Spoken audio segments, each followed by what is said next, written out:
ខ្ញុំចង់ឃើញភ្ញៀវទេសចរចិនចូលមកលេងកម្ពុជាច្រើនពួកគាត់នឹងអាចជួយដល់សេដ្ឋកិច្ចរបស់ប្រទេសកម្ពុជា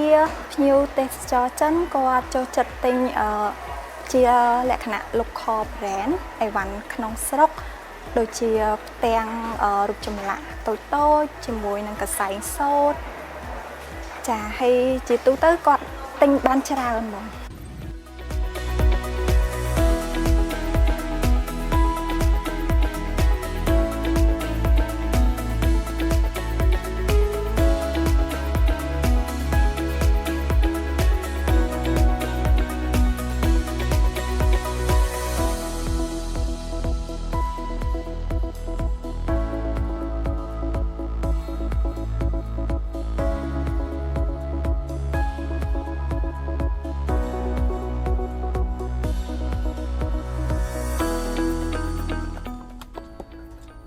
សម្រាប់នឹងខ្ញុំពិតជាចង់ឲ្យមានកំណើនភ្ញៀវទេសចរចូលមកលេងនៅប្រទេសកម្ពុជាយើងច្រើនមែនទែនជាពិសេសភ្ញៀវទេសចរចិនពេលដែលគាត់ចូលមកលេងទស្សនាប្រាសាទអង្គរវត្តយើងទៅគឺយើងអាចដែលជាអ្នកប្រជា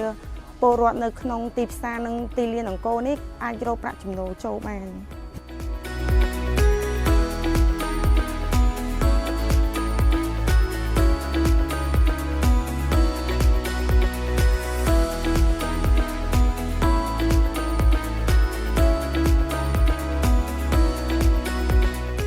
ក្នុងនាមខ្ញុំជាអ្នកបើកបរហ្នឹងហើយ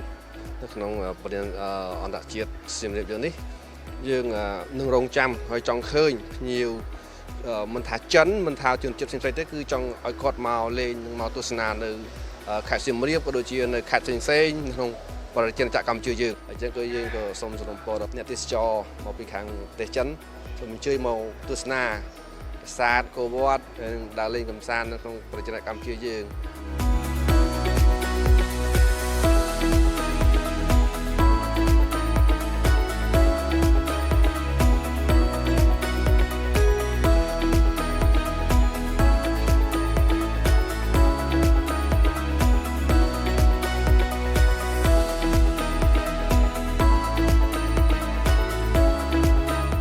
ខ្ញុំពិតជាចង់ឃើញភ្ញៀវជនជាតិចិនមកច្រើនមែនទែនបងគឺជាបានផ្ដល់ឱកាសដល់ driver និងប្រជាពលរដ្ឋខ្មែរយើងនៅខេត្តសៀមរាបជាដើម